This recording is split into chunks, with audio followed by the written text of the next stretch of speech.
जी बेटा, business law क्यों बनाया गया? बिल्कुल वैसे ही जैसे बेटा ट्रैफिक कवानीन बनाए गए हैं, जैसे सिविल कवानीन बनाए जाते हैं, लीगल कवानीन बनाए जाते हैं, टैक्सेशन कवानीन बनाए जाते हैं। वाई? अगर मैं मेजर रीजंस देखूं, मेजर रीजंस ये हैं, जैसे इंसानों के लिए कवानीन बनाए गए हैं, उसकी वजह क्या है? दूसरे ह्यूमन बीइंग्स को उससे प्रॉब्लम ना हो, वो दूसरे जो ह्यूमन बीइंग्स हैं वो उनसे अनकंफर्टेबल फील ना करें। एक ह्यूमन बीइंग का राइट कोई दूसरा ह्यूमन बीइंग ना ले ले, जो जिसकी रिस्पॉन्सिबिलिटी है उसी को फुलफ़िल करनी हो और जिसका राइट है उसी को मिले, नंबर 1। नंबर 2, स्टेट के भी ऑब्जेक्टिव्स होते हैं, अमीर लोगों से पैसा लेना, गरीब लोगों तक पहुंचाना, इंसाफ मुहैया करना। बिल्कुल बेटा, इसी तरह बिजनेस वर्ल्ड, मैं इसको कह रहा हूँ, बिजनेस वर्ल्ड के भी कवानीन हैं, लॉज हैं, रेगुलेशंस हैं, जिससे एक बिज़नेस से कोई दूसरा बिज़नेस मुतासिर ना हो, एक बिज़नेस किसी दूसरे बिज़नेस का राइट फॉरफिट ना करे, और स्टेट भी जो बड़े बिजनेसेस हैं उनसे पैसे कलेक्ट करके छोटे बिजनेसेस में डिस्ट्रीब्यूट कर सके, उस इंडस्ट्री को ग्रो कर सके। ठीक है, ताकि ह्यूमन बीइंग्स को नुकसान ना हो, उनकी फलाह के लिए काम किया जाए। ठीक है जी, अनफेयर ना हो, इसलिए ये कंपनीज के कवानीन बनाए गए हैं। हमने कल इसकी डेफिनेशन देखी, मैं क्विकली इसको राउंड अप करता हूँ। What is the company? Company किसी रेगुलेशन के तहत, किसी बिजनेस लॉ के तहत रजिस्टर्ड होगी। ठीक है जी, तो ही कंपनी का स्टेटस मिलेगा, उसको स्टेटस मिलेगा तो वो कंपनी का बिजनेस कहलाएगा। अगर उसके पास कंपनी का स्टेटस नहीं है तो यहाँ सोल प्रोप्राइटर है या पार्टनरशिप है। अगर कंपनी के स्टेटस में जाना है तो वी हैव टू अप्लाई। किसको अप्लाई करना होगा? हमें जी सिक्योरिटी एक्सचेंज कमीशन में अप्लाई करना होगा, जो एक इंस्टीट्यूट है, just like the NADRA, just like the FPR, एक इंस्टीट्यूट है जिसकी रिक्वायरमेंट्स पूरी करेंगे तो हमें रजिस्टर कर देंगे। जब कंपनी रजिस्टर हो जाती है तो उस पर कौन से लॉज अप्लाई होंगे? जिस पॉइंट ऑफ टाइम पर वो ऑपरेट कर रही है, अगर 2021 में ऑपरेट कर रही है तो 2021 में जो भी कंपनीज के लॉज एप्लीकेबल हैं वो उस पर अप्लाई होंगे। जैसे राइट नाउ पाकिस्तान में जो कंपनीज ऑपरेट कर रही हैं उनके ऊपर जो लॉज एप्लीकेबल हैं 2000 कंपनीज एक्ट 2017। ठीक है जी, तो दो कंडीशंस होगी। पहली कंडीशंस, कंपनी को रजिस्टर्ड होना है, जिस टाइम पे वो रजिस्टर्ड होगी उस वक्त के लॉ के मुताबिक। अगर कोई कंपनी पुरानी रजिस्टर्ड है तो यहाँ वो 1913 के लॉ के मुताबिक है, 84 के लॉ के मुताबिक है, या 2016 के लॉ के मुताबिक है। और अगर कोई कंपनी आज रजिस्टर होगी तो वो किसके मुताबिक होगी? कंपनीज एक्ट 2017 के मुताबिक, नंबर 1।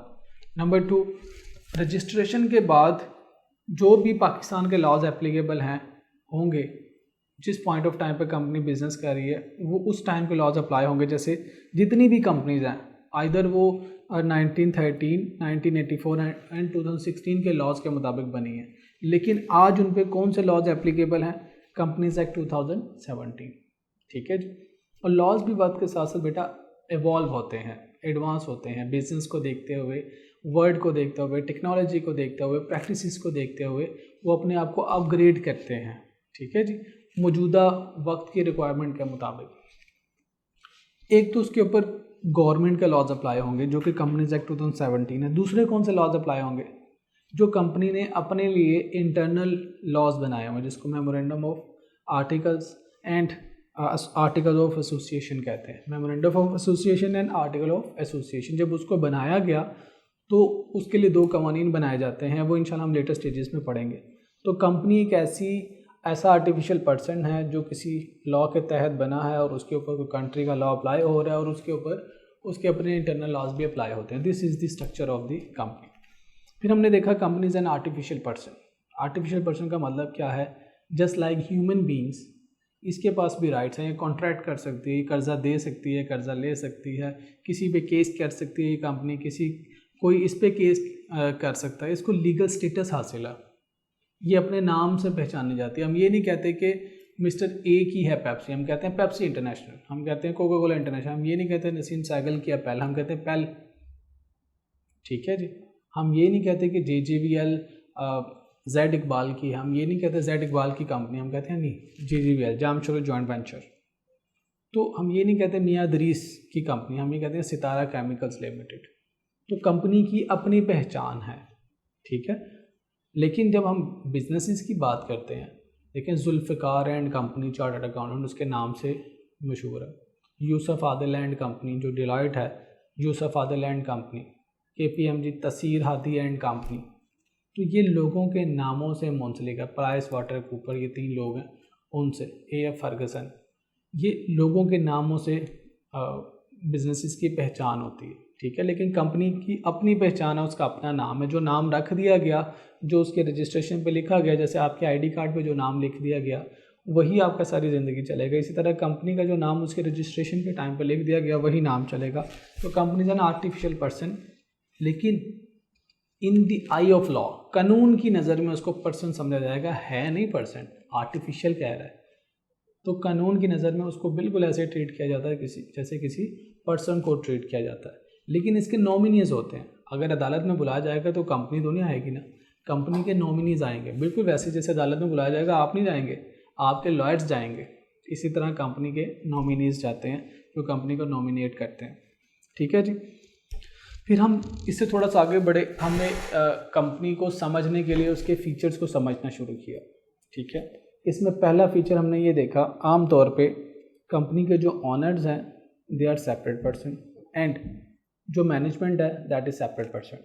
इस पे हमने कल डिबेट की, हमने इसकी लॉजिक्स देखी, क्योंकि इन्वेस्टर का काम है पैसा इन्वेस्ट करना, ह्यूज पब्लिक कंपनीज में इन्वेस्टमेंट कर सकती है, लेकिन वो सारी जो पब्लिक है जिसने कंपनीज में इन्वेस्टमेंट किया वो कंपनी नहीं चला रहे होंगे। बिजनेस चलाने के लिए हमें एक्सपर्ट चाहिए, और वो कौन है? डायरेक्टर्स। इसको हमने इस एग्जांपल से समझा, जैसे पब्लिक ने पार्लियामेंटेरियंस को नॉमिनेट किया होता है कि आप हमारे फैसले करें, इसी तरह बेटा शेयर होल्डर्स ने डायरेक्टर्स को नॉमिनेट किया होता है कि आप हमारे लिए फैसले करें, आप हमारे फ़ायदे के लिए फ़ैसले करें। जिस तरह पार्लियामेंट में पार्लियामेंटेरियंस का एक टेन्योर होता है, इतने अरसे से इतने अरसे तक वो वैलिड रहेगा और उसके बाद दोबारा इलेक्शन, इसी तरह बेटा जो डायरेक्टर्स कंपनी को चला रहे होते हैं उनका भी एक टेन्योर होता है और वो भी एक ख़ास अरसे तक वैलिड रहता है, उसके बाद दोबारा इलेक्शन, ठीक है। हाँ, दरमियान में भी डायरेक्टर्स को चेंज किया जा सकता है, वो हम इंशाल्लाह लेटर स्टेजेस में सीखेंगे इसी सब्जेक्ट में। बिल्कुल वैसे ही जैसे पार्लियामेंटेरियंस को दरमियान में चेंज किया जा सकता है, उनको इनएलिजिबल किया जा सकता है या चेंज किया जा सकता है। अच्छा जी, इससे आगे चलते हैं। हमने देखा जी कंपनी के पास क्या है, लीगल स्टेटस है। लीगल स्टेटस मतलब it is an artificial person. तो कानून की नज़र में अगर ये पर्सन है तो कानून की नज़र में इसके नाम पे एसेट भी ख़रीदे जा सकते हैं, इसके ऊपर लाइबिलिटीज़ भी हो सकती है। कंपनी पे करेगी, पेप्सी पे करेगी और कोई नहीं पे करेगा।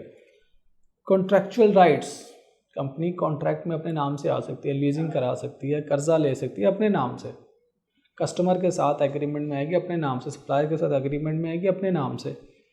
Right to receive from debtors and liability to pay, और ये कंपनी ने टैक्स पे करना है, जबकि इंडिविजुअल पार्टनरशिप में इंडिविजुअल्स ने टैक्स पे करना होता है, लोगों ने, इंसानों ने, जो रियल पर्सनस हैं, और पार्टनर्स ने पे करना, they are real person partnership में। लेकिन कंपनी के केस में किसने पे करना?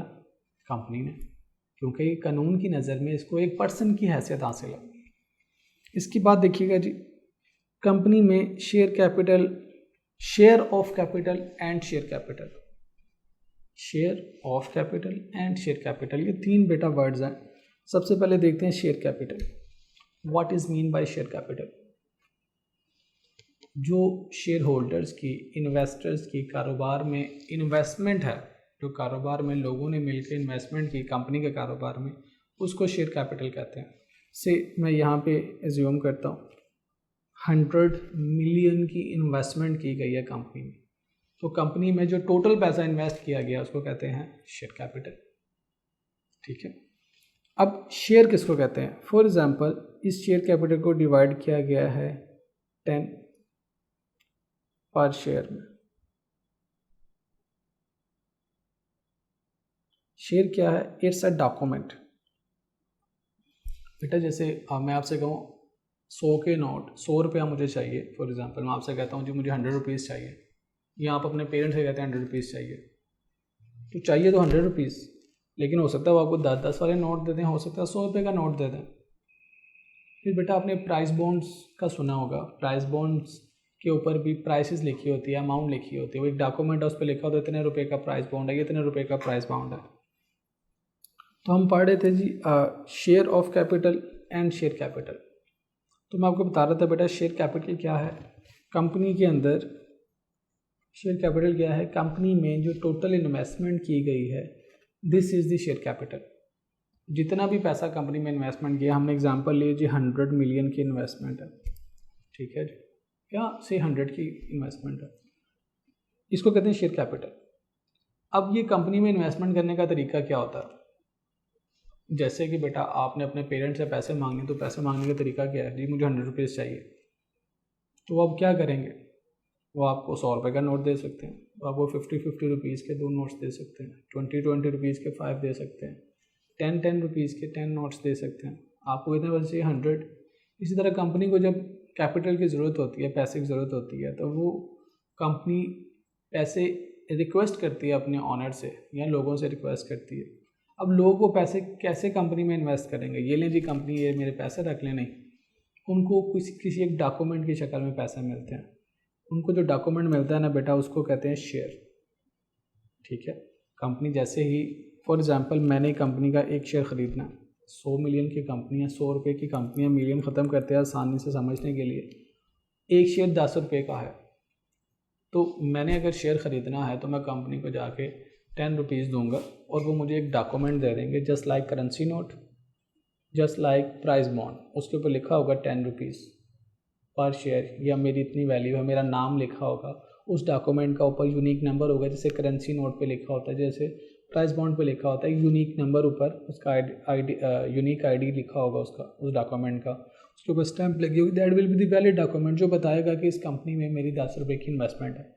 तो वो जो डॉक्यूमेंट है ना बेटा, जो कंपनी इशू करती है मलकियत के लिए, जैसे आप बाइक ख़रीदते हैं, जब आपने बाइक ख़रीदी तो बाइक आपके नाम पे है, आपके ऑनरशिप में है, उसके लिए एक रजिस्ट्रेशन का डॉक्यूमेंट होता है, उसके ऊपर ऑनर का नाम लिखा होता कि इस डेट में ख़रीदी गई ये बाइक है। इसी तरह शेयर के ऊपर भी ऑनर का नाम लिखा होता, ठीक है जी। बिल्कुल वैसे ही जैसे प्रॉपर्टी ख़रीदते हैं तो एक प्रॉपर्टी का डॉक्यूमेंट मिलता है बेटा, शेयर का भी इस तरह एक डॉक्यूमेंट मिलता है कंपनी की तरफ से, उसको कहते हैं इन्वेस्टमेंट में एक डॉक्यूमेंट मिलता है, उसको कहते हैं शेयर, यानी उस कागज़ के टुकड़े को शेयर कहते हैं, that is the legal document जो कंपनी इशू करती है, जिस पे कंपनी की स्टैंप होती है, उसमें अगर मैंने इन्वेस्टमेंट किया तो मेरा नाम लिखा होगा कि मोहम्मद ज़ीशान ₹10, ऊपर उसका यूनिक नंबर है, नीचे स्टैंप लगी हुई है, यानी वो डॉक्यूमेंट अब मेरी क्या है, मलकियत है, ठीक है जी। उस डॉक्यूमेंट इन्वेस्टमेंट के अगेंस्ट अब मुझे पैसे मिलेंगे। हाँ, मैं उस डॉक्यूमेंट को आगे बेच भी सकता हूँ, बिल्कुल वैसे जैसे बाइक को, गाड़ी को आप बेच सकते हैं, किसी दूसरे के नाम पे ट्रांसफ़र किया जा सकता है, इसी तरह शेयर को किसी दूसरे के नाम पे ट्रांसफ़र भी किया जा सकता है, इसको ओनरशिप के चेंज होने को कहते हैं। अच्छा जी, हमने देखा शेयर कैपिटल क्या है, आसान अल्फाज में कंपनी में जो इन्वेस्टर्स की टोटल इन्वेस्टमेंट है, that is share capital. Share क्या है, उसका एक छोटा हिस्सा जिसमें उस टोटल शेयर कैपिटल को डिवाइड किया, 10 रुपये का एक शेयर, 5 रुपये का एक शेयर, 50 रुपये का एक शेयर, 100 रुपये का एक शेयर, तो वो शेयर क्या है, एक छोटा हिस्सा है शेयर कैपिटल का। और शेयर होल्डर कौन होगा, जो उसका मालिक है, जिसके पास वो शेयर पड़ा हुआ, वो डॉक्यूमेंट जिसके होल्ड में है, दैट इज़ शेयर होल्डर। तो ये जी कंपनी का स्टेटस होता है जी। सोल प्रोप्राइटरशिप में क्या होता है, मैं अपने सारे पैसे लगा के एक जगह पे बैठ के अपना कारोबार कर रहा हूँ, लेकिन कंपनी में सारा पैसे मेरे तो नहीं लगे हुए, बहुत सारे लोगों के लगे हैं, उनके पास प्रूफ क्या है, शेयर जो सर्टिफिकेट है ना शेयर का, दैट इज़ द प्रूफ कि मेरी इस कंपनी में इन्वेस्टमेंट है, ठीक है जी। तो हमने शेयर कैपिटल सीखा, शेयर ऑफ कैपिटल भी सीख लिया, आगे चलते हैं। ट्रांसफरेबिलिटी, कंपनी की बात कर रहे हैं, ट्रांसफरेबिलिटी, शेयर्स यानी इन्वेस्टमेंट या ओनरशिप कैसे ट्रांसफ़र होगी। सेल ऑफ शेयर, मैं अपना शेयर आपको सेल कर सकता हूँ, आप अपना शेयर किसी तीसरे को सेल कर सकते हैं, ठीक है जी, किसी एग्रीमेंट के तहत। जब उनके नाम पे शेयर सेल हो जाएंगे तो वो कंपनी को अप्लाई करेंगे कि इसको अब मेरे नाम पे ट्रांसफ़र करें, तो उनके नाम पे ट्रांसफ़र हो जाएगा, बिल्कुल वैसे जैसे बाइक गाड़ी के प्रॉपर्टी के डॉक्यूमेंट्स ट्रांसफ़र होते हैं, ओनरशिप ट्रांसफ़र होती है, इसी तरह शेयर की ओनरशिप भी ट्रांसफ़र हो जाएगी। गिफ्ट, अब सेल का मतलब क्या, मैंने पैसे लिए और शेयर ट्रांसफ़र किया।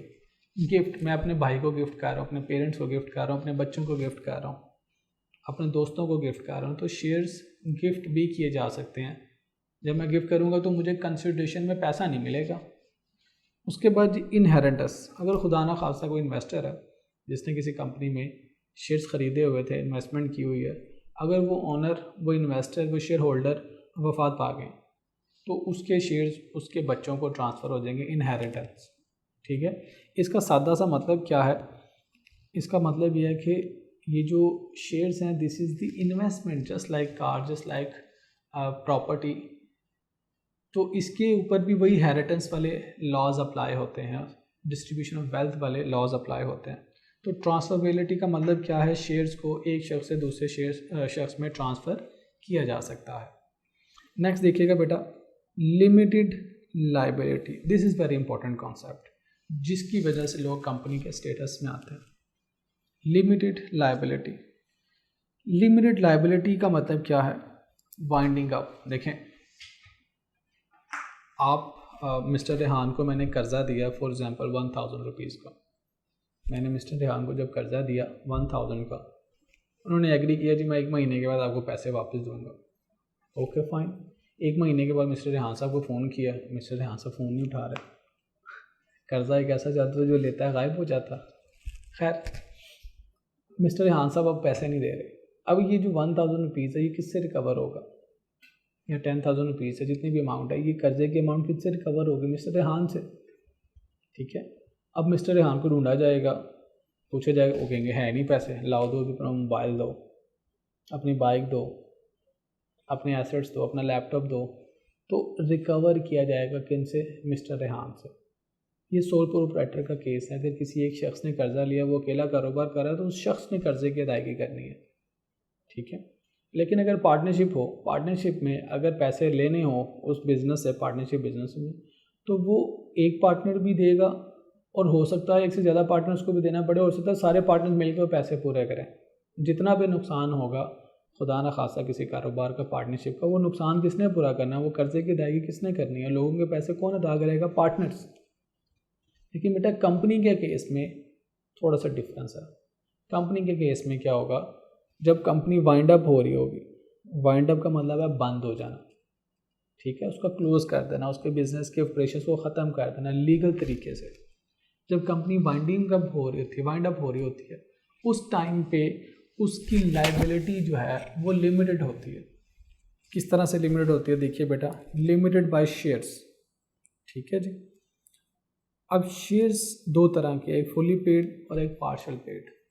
फुली पेड शेयर्स क्या होते हैं? जब मैंने कंपनी में इन्वेस्टमेंट की, फॉर एग्जांपल मैंने 10 रुपये का एक शेयर ख़रीदा, उस शेयर के ऊपर 10 रुपये लिखा हुआ है, जिस तरह प्राइस बॉन्ड या करेंसी नोट के ऊपर अमाउंट लिखी होती है। 10 रुपये लिखे हुए, मैंने 10 रुपये पे किए और मैंने वो शेयर ख़रीद लिया। ठीक है, अब अगर खुदा न खासा कल को वो कंपनी बंद हो जाए, तो मैं ओनर हूँ, मैंने अब कंपनी को कोई और पैसे नहीं पे करने। अब कंपनी ही अपने एसेट्स बेच के, क्योंकि उसके नाम पे एसेट्स होंगे, अपने एसेट्स बेच के वो खुद ही जिम्मेदार होगी। अगर उसने लोगों का 1000 रुपये देना और उसके पास एसेट्स हैं 700 रुपये के, तो वो 700 पे करेगी। बाकी जो 300 रुपये शॉर्ट हैं वो मेरे से नहीं मांगे जाएंगे, क्योंकि कंपनी का पर्सन, वो अपने कर्जे की खुद जिम्मेदार है। अगर मैंने अपने शेयर्स खरीदते हुए मैंने अपनी पूरी अमाउंट अदा की है, इसको कहते हैं पेड शेयर्स। इंशाल्लाह हम डिटेल में पढ़ेंगे इसको। उसके बाद है जी पार्शियल पेड। अगर शेयर्स ऐसे हैं जो पार्शली पेड हैं, पार्शली पेड का मतलब क्या है? पार्शली पेड का मतलब क्या बेटा? मैंने 10 रुपये का शेयर ख़रीदा, मेरे पास 10 रुपये नहीं है, 6 रुपये हैं। कंपनी कहती है कोई बात नहीं, आप 6 ही दे दें, हमें ज़रूरत है। तो इसको कहते थे पार्शली पेड शेयर्स। ये भी किसी टाइम पे लॉ का हिस्सा था, अब नहीं है। खैर, किसी टाइम पे लॉ का हिस्सा था। अगर पुराने किसी ने शेयर्स ख़रीदे हुए हैं पार्शली, तो ये अभी भी उन लोगों ने पार्शल पेमेंट नहीं की। अगर कोई ऐसी कंपनी जिसने लोगों को शेयर्स इशू किए लेकिन पूरे पैसे नहीं लिए, 10 रुपये का शेयर 7 लिए, 8 लिए, 9 लिए, पूरे पैसे नहीं लिए, अगर खुदा ना खासा ऐसी कंपनी बंद हो जाए, वाइंड अप हो जाए, तो जो शेयर होल्डर्स हैं, जो इन्वेस्टर्स हैं, उन्होंने कितने पैसे अदा करने हैं कंपनी को? फॉर एग्जांपल कंपनी को 300 का लॉस है, 1000 रुपये का 1000 रुपये अदा करना था, 700 रुपये के एसेट बिके, 300 रुपये अभी भी कम है। तो मैं जो शेयर होल्डर हूँ, मैं कितने पैसे अदा करूँगा? मैं सिर्फ अनपेड अमाउंट अदा करूँगा, up to unpaid amount. Company के बंद होने में मैंने नुकसान में कितना शेयर करना है? अनपेड अमाउंट तक। मेरी अनपेड अमाउंट कितनी है? अगर मैंने 8 रुपये का शेयर ख़रीदा हुआ है तो 2 रुपये अदा करूँगा। कंपनी ने 300 अदा करने हैं लोगों के, उसमें से मेरी लाइबिलिटी कितनी होगी, सिर्फ उस शेयर की अनपेड अमाउंट अगर कोई है तो, इसके अलावा मेरी कोई लाइबिलिटी नहीं है। और लोगों को और पैसे नहीं मिल सकेंगे, उसके पास कंपनी के पास है ही नहीं। तो ओनर्स की लाइबिलिटी क्या हो जाती है इस केस में, लिमिटेड हो जाती है। उसके बाद एक और केस होता है जी, उसको कहते हैं लिमिटेड बाय गारंटी। कुछ ऐसी कंपनीज होती हैं जिसमें शेयर कैपिटल नहीं होता, जिसमें लोगों ने पैसे नहीं लगाए होते, वो बगैर कैपिटल की कंपनीज बनी होती हैं, ये भी लॉ में गुंजाइश मौजूद है। अब उसमें क्या होता है, गारंटीज दी होती है, शेयर कैपिटल की ज़रूरत ही नहीं है, ना मशीन लगनी है ना प्लांट लगना है, इन्वेस्टमेंट की ज़रूरत ही नहीं है। अपना घर है, घर के नीचे क्लिनिक बना के शुरू कर दिया और कंपनी का स्टेटस दे दिया। अपना ही घर है, अपनी ही प्रॉपर्टी है, उसके नीचे लॉयर्स का चैम्बर बना दिया, लॉ फर्म बना दिया, लॉ की कंपनी बना दी है, कंसल्टेंसी की फर्म बना दी, अपनी इंटेलेक्चुअल प्रॉपर्टी सेल की जा रही है। तो इन्वेस्टमेंट की ज़रूरत नहीं है, तो इन्वेस्टमेंट कंपनी को चाहिए ही नहीं। तो कंपनी ने शेयर्स तो इशू करने हैं ना, लेकिन वो क्या हो जाएगी, कंपनी ऐसी जिसमें शेयर कैपिटल नहीं है, उसमें गारंटीज होती हैं। जो इन्वेस्टर्स होते हैं, ओनर्स होते हैं, वो गारंटी दे देकर खुदा ना खास्ता कल को कारोबार ख़त्म हो तो मैं 1,000 रुपये की गारंटी देता हूँ, दूसरा कहता है मैं 2,000 की गारंटी देता हूँ, तीसरा कहता है मैं 3,000 की गारंटी देता हूँ। अगर कारोबार बंद होगा तो उसका जो नुकसान होगा, जिसने जितनी गारंटी दी है वो उतने पैसे पूरे करेगा या उस कंपनी को देगा, ताकि वो कंपनी आगे लोगों के पैसे अदा कर सके। जितनी गारंटी दी है उतना सिर्फ, liability up to the amount guaranteed, ठीक है। लेकिन इसमें ना एक और क्लॉज है, इसमें समटाइम जो कारोबार चला रहे होते हैं, कर रहे होते हैं, उनको पता होता है कि कंपनी नुकसान में जा रही है, क्लोज होने वाली है या वाइंड अप होने वाली है, वो कारोबार छोड़ के अलहदा हो जाते हैं। तो कारोबार ने, लॉ ने क्या किया, ठहर जाएं, अलहदा नहीं होना आपने। अगर आज कंपनी क्लोज हुई है और कुछ लोग पिछले 1 साल के अंदर इस कारोबार को छोड़ के गए जिनकी गारंटीज थी इस कारोबार में, तो उन सब लोगों को अपनी गारंटेड अमाउंट पे करनी पड़ेगी। यानी पिछले 1 साल तक, आज कंपनी क्लोज हो रही है तो पिछले 1 साल तक जिन जिन लोगों की गारंटी थी उन सब लोगों ने कारोबार की लाइबिलिटी को कंपनसेट करना है, जितनी उन्होंने गारंटी दी हुई थी, ताकि लोग फ्रॉड ना कर सके, कंपनी बंद होने से पहले निकल जाएं।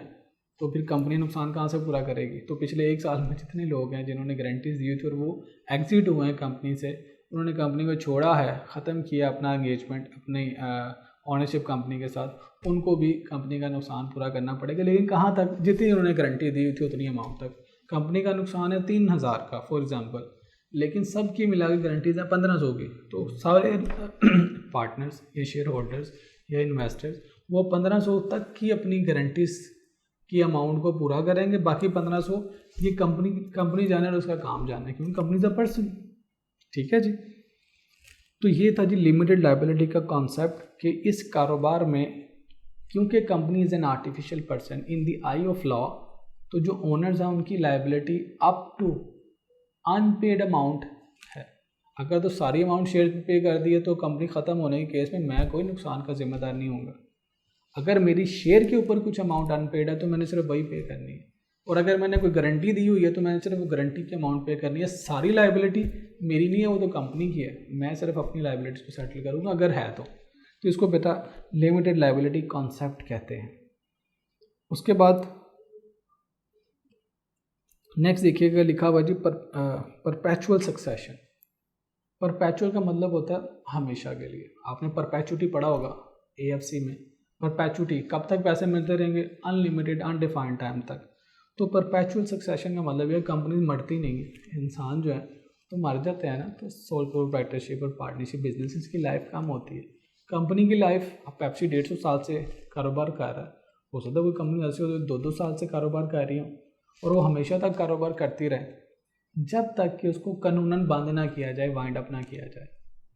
क्योंकि उनके जो शेयर्स है बच्चों में ट्रांसफ़र हो जाएंगे, बिक जाएंगे, कंपनी चलती रहेगी, नए लोग आ जाएंगे, कंपनी चलती रहेगी।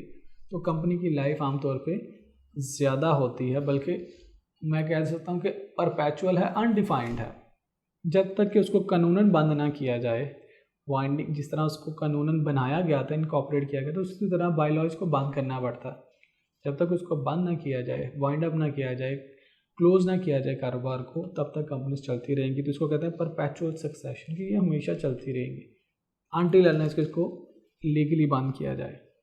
उसके बाद है कॉन्स्टिट्यूशनल डॉक्यूमेंट, ये दो इंशाल्लाह हम डिटेल में पढ़ेंगे। जब कंपनी को बनाया जाता है तो उसके लिए ये दो डॉक्यूमेंट बनाए जाते हैं, memorandum of articles and memorandum of articles of association. Memorandum of, अच्छा जी, मेमोरेंडम एंड आर्टिकल्स, ये दो डॉक्यूमेंट्स हैं लीगल डॉक्यूमेंट के, इंशाल्लाह हम इसको डिटेल में सीखेंगे। इससे आगे मूव करते हैं। टाइप्स ऑफ बिजनेसेस, ये एक क्विक राउंड अप है पूरे सेशन का जो अभी तक हमने पढ़ा। Sole proprietorship, partnership and company. Owners, sole proprietorship में कितने ओनर्स होंगे?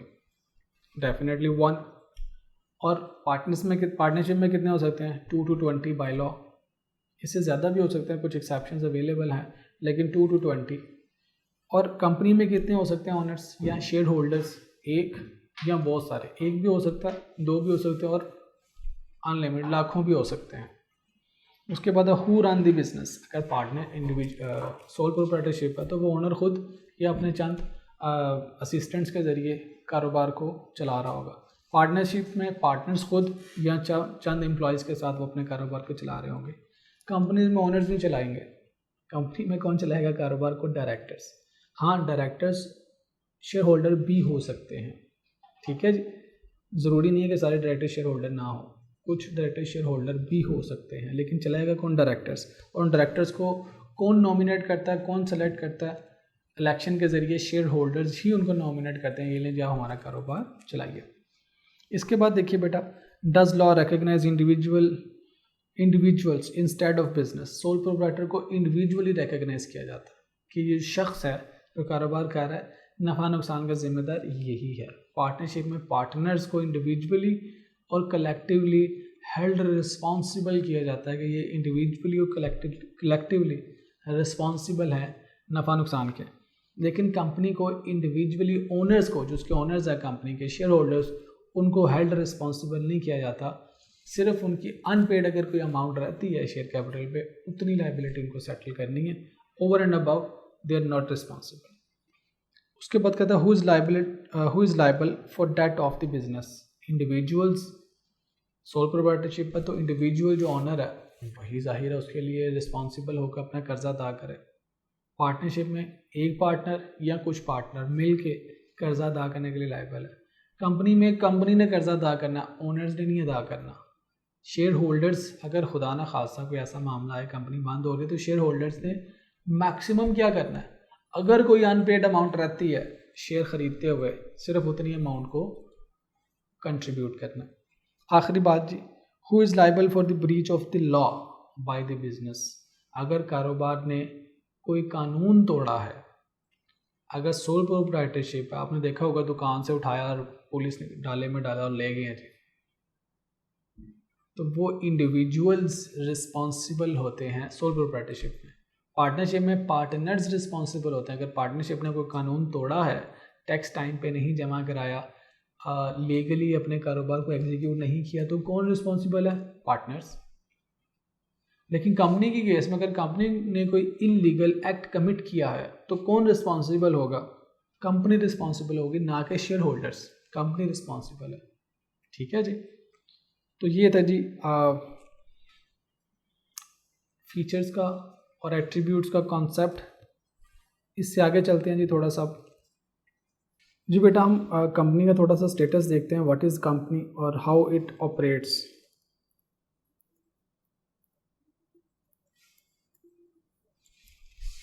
कंपनी क्या है? This is an artificial person, हमने देख लिया।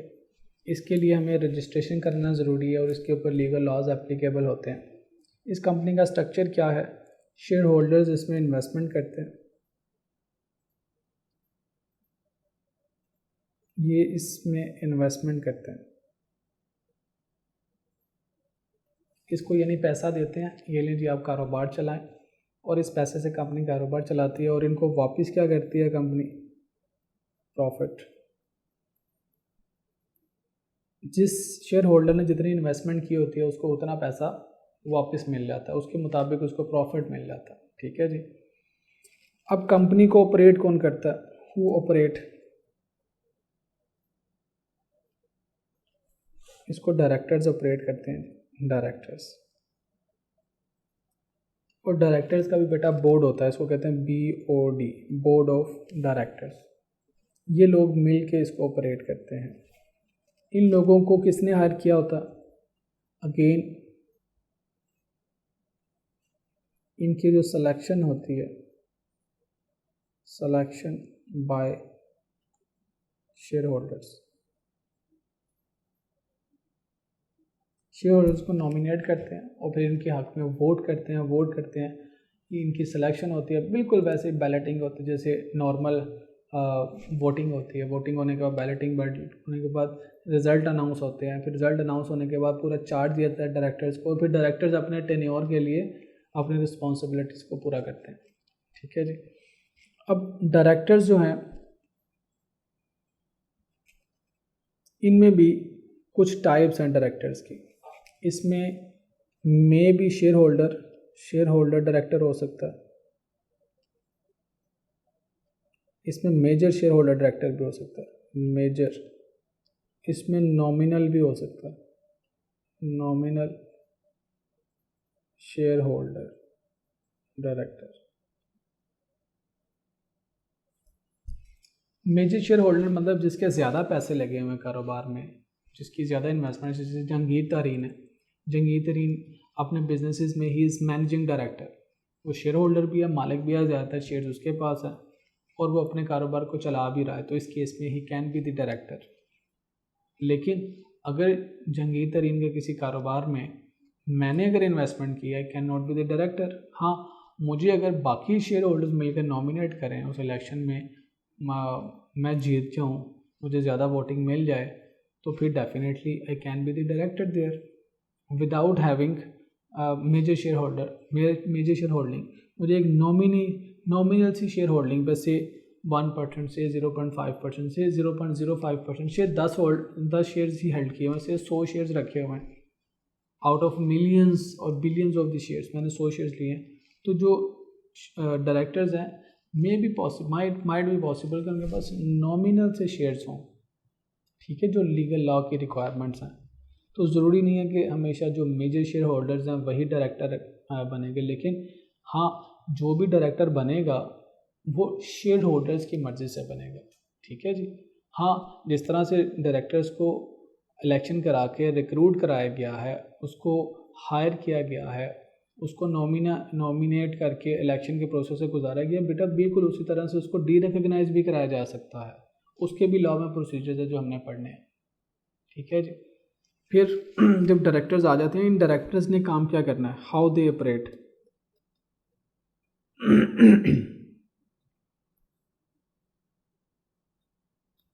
क्योंकि अगर कंपनी को 100 साल हो गए हैं, 150 साल हो गए हैं, डायरेक्टर्स तो अभी भी काम कर रहे हैं, लेकिन डायरेक्टर्स के काम करने का तरीकाकार क्या होगा, ये किस तरह से काम करेंगे।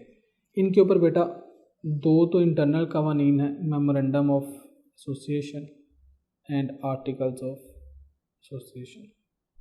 2 तरह के डॉक्यूमेंट्स है जिसमें लिखा होता है कि डायरेक्टर्स के काम करने का तरीकाकार क्या है, ये बिज़नेस क्या काम कर सकता है और क्या नहीं कर सकता।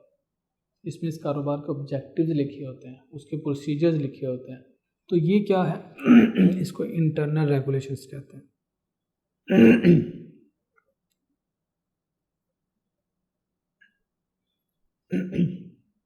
इन इंटरनल रेगुलेशंस के मुताबिक ये डायरेक्टर साहब ने कारोबार को ऑपरेट करना होता है। ठीक है जी। और एक तो इंटरनल रेगुलेशंस है, फिर इन डायरेक्टर साहब ने लीगल रेगुलेशंस,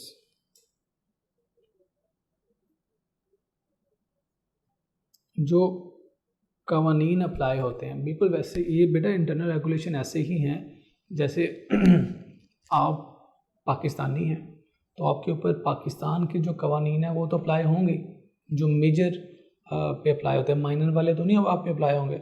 ऑलमोस्ट आप सारे बच्चे, यकीनन आप सब बच्चे 17 ईयर्स एंड अबव है, तो आप सारे बच्चे मेजर हैं, तो आपके ऊपर जो मेजर वाले कवानीन हैं वो अप्लाई होंगे, माइनर वाले तो नहीं अप्लाई होंगे। तो ये जो कवानीन आप पे अप्लाई हो रहे हैं, ट्रैफिक के, सिविल के, टैक्सेशन के, ये जो कवानीन है आप पे, ये एक्सटर्नल है, रेगुलेशंस हैं गवर्नमेंट की, ये लीगल रेगुलेशंस हैं। इसी तरह कंपनी के ऊपर भी लीगल रेगुलेशंस हैं, लेकिन कुछ आपके ऊपर आपके इंटरनल कवानीन भी अप्लाई हो रहे हैं। जैसे आपके घर में जल्दी आने और देर से बाहर रहने पर पाबंदी है, पेरेंट्स ने कुछ आपके घर में कवानीन बनाए हुए हैं, ज़्यादा खाने पे पाबंदी है, लेट उठने पे पाबंदी है, लेट नहीं उठ सकते, जल्दी उठना है आपको, टाइम पर स्कूल जाना है, छुट्टी नहीं करनी, बाहर नहीं जाना, ऐसे उठना है, ऐसे बैठना, ये आपके घर के इंटरनल कवानीन है। बिल्कुल वैसे बेटा कंपनीज़ के भी इंटरनल कवानीन होते हैं जो डायरेक्टर्स को बाउंड करते हैं कि उसी बाउंड्री में रहते हुए वो अपने कारोबार को, इस कारोबार को चला सकें। तो डायरेक्टर्स ने ख्याल करना होता है कि लीगल रेगुलेशंस और इंटरनल रेगुलेशंस दोनों को अप्लाई करें और कारोबार में ऑपरेट करें, ठीक है जी। लेकिन कारोबार के नफ़ा नुकसान के ये जो डायरेक्टर्स हैं ये ज़ाती तौर पे हेल्ड रिस्पॉन्सिबल नहीं होते। हाँ, अगर इन्होंने इंटेंशनली नुकसान पहुंचाया है और इन्होंने लॉ को इग्नोर किया है, दो बातें, एक तो इनका मिजाज ऐसा था, अगर इन्होंने, इनकी लाइबिलिटी क्या है, डायरेक्टर्स लाइबिलिटी, ये भी इंशाल्लाह हम डिटेल में पढ़ेंगे, डायरेक्टर्स लाइबिलिटी। ये पर्सनली लाइबल कब होंगे, अगर इन्होंने इंटेंशनल वायलेशन की है, अगर इन्होंने जानते समझते बूझते हुए कानून की खिलाफ वर्जी की है तो ये हेल्ड रिस्पॉन्सिबल होंगे। दूसरा क्या है, इग्नोरेंस ऑफ लॉ। डायरेक्टर बन गए, इनको पता ही नहीं है कि लॉ की रिक्वायरमेंट्स क्या है तब इनको फाइन भी हो सकते हैं, पेनल्टीज भी हो सकती है, पनिशमेंट यहाँ तक है कि इम्प्रिजनमेंट भी हो सकती है। फाइन या पेनल्टी एक ही बात है, और इम्प्रिजनमेंट भी हो सकती है, और इनएलिजिबिलिटी भी हो सकती है, किसी और कंपनी का डायरेक्टर भी नहीं बन सकते। तो ये डायरेक्टर्स की लाइबिलिटी है, ठीक है बेटा। बस जी आज तक इतना ही पढ़ेंगे हम। कल इंशाल्लाह हम टाइप्स ऑफ कंपनी पढ़ेंगे, टाइप्स ऑफ कंपनी, और कल से हमारा एग्जामिनेबल मटेरियल शुरू हो जाएगा इंशाल्लाह, जो पेपर में आता है, और मोस्ट प्रॉब्ली हम कल एग्ज़ाम के क्वेश्चंस भी सॉल्व करने की कैपेसिटी रख रहे होंगे। कल इंशाल्लाह मुलाकात होती है जी आपसे। अल्लाह हाफ़िज़।